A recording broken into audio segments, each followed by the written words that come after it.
stress sa ngayon. Give me the Three of Wands for air sign, Gemini, Libra, and Aquarius.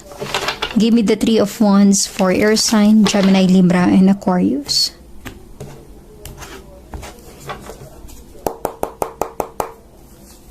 You have the Nine of Pentacles, an earth sign.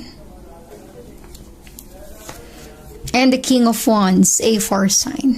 Okay. Nung umpisa, air sign, Gemini, Libra, and Aquarius, you want to pursue something in your life.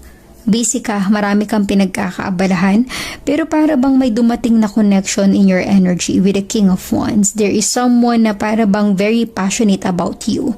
At first, okay kayo. Kumbaga, maganda yung connection nyo sa isa't isa. Posibleng nagkita kayo sa ibang bansa, sa ibang lugar, nagkakakilala kayo abroad.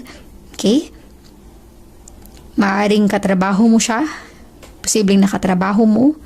Kasamahan mo sa work. Possible din na siya ay boss mo with the King of Wands. Very strong ang personality ng person na ito, air sign. Habang ikaw busy ka, diba, taking care of yourself, busy ka na, may mga pinagkakaabalahan sa buhay. Okay? So, I'm really getting here, air sign, Gemini, Libra, and Aquarius. Posibleng yung person na ito, yung isa sa dahilan kung bakit may pinoproblema ka sa ngayon. Para sa ibang air sign, nafe-feel ko na para bang mas ginusto mo na sana hindi mo na lang siya nakilala. Sana hindi mo na lang siya nakita. Sana hindi na lang kayo nagkaroon ng connection sa isa't isa. Kasi maaaring siya yung reason kung bakit nagkaroon ka ng very challenging situation in your life, air sign, Gemini, Libra, and Aquarius. Let us clarify your energy. Kasi, nung hindi mo pa nakikilala yung person na ito, para bang smooth sailing yung buhay mo. Nagagawa mo yung mga bagay na gusto mo na walang restriction, walang humahadlang, or walang kumukontra, pumipigil, or umaawat sa'yo.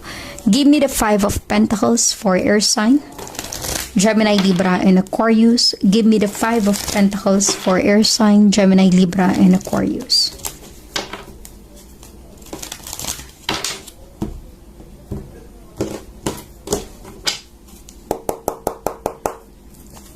You have the Ten of Pentacles, an earth sign.